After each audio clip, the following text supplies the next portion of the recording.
Winter in East Evansburg, and just after dusk, 5 people in a beat-up old Subaru peeled out of town in a snowstorm. Snow and road salt flew up from their tires as they got on the highway heading north. The 5 were nearly the only people on the road. A major winter storm is blanketing parts of northern Vermont with 8 inches overnight, said the radio, crackling. Be advised that the roads are dangerous. The Subaru kept going. In front were 2 adults. In the back were 3 kids. Coco Zintner sat in the middle of the back seat because she was the smallest. She was short and skinny, her eyes blue, her hair, Coco's favorite thing about herself, an odd pinkish blonde. Coco peered nervously through the windshield. The road looked slippery. They were going to spend the next 3 hours driving on it. Awesome, said the girl to Coco's left. Her name was Olivia Adler. She was Coco's best friend, and she wasn't nervous at all. 8 inches overnight. She pressed her nose to the car window. She had big dark eyes and the kind of corkscrewing curls that couldn't ever be brushed, because they'd frizz. She stared out at the snowstorm with delight. We're going to have so much fun tomorrow. Coco's other best friend, the boy on Coco's right, grinned back at Ollie. The Subaru's storage area was piled high with bags. He reached into the jumble and patted his green ski boots. It's gonna be lit, he said. Don't look so nervous, Tiny. That was to Coco. She scowled. Brian gave nearly everyone a nickname. She liked Brian, but she hated her nickname. Probably because she was actually kind of tiny. Brian had the best smile of anyone Coco knew. He'd been born in Jamaica, but his parents had moved to Vermont when he was a baby. He was black, not particularly tall, and the star of the middle school hockey team.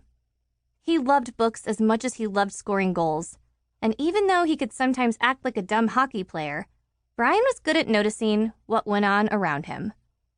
Like the fact that Coco was nervous. She wished he wouldn't tease her about it.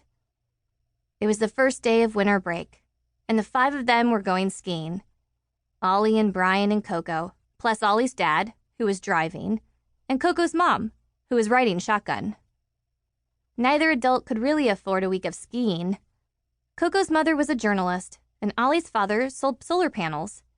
But the month before, Ollie's dad had come home from work smiling. What?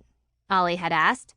She and Coco were sitting in the kitchen of the Egg, Ollie's rambling old farmhouse.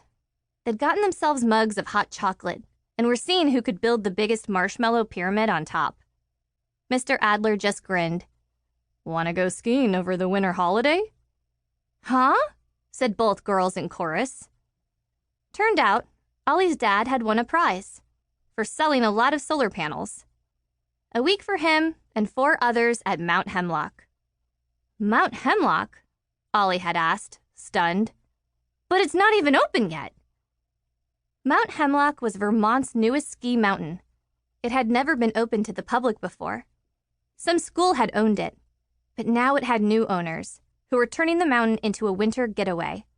Yup, said Mr. Adler happily.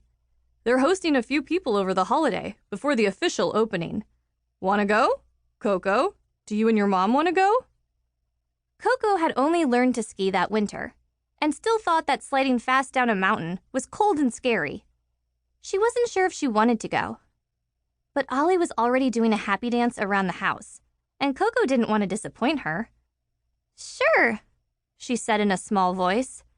Yeah, I'll go. Now they were actually in the car, actually going, and Coco had butterflies in her stomach, thinking of the storm, the slippery road, the big cold mountain at the end of it. She wished they were still back at Ollie's house, in front of Bernie the wood stove, making marshmallow pyramids. The wind whipped snow across the windshield. Coco told Brian, in a voice that probably fooled no one, I'm not nervous about skiing. She waved a hand at the windshield. I'm nervous about driving in a snowstorm. Well, said Mr. Adler, calmly, from the front, technically, I'm driving in a snowstorm. He changed gears on the Subaru. His hair was as dark as Ollie's, though it was straight instead of curly.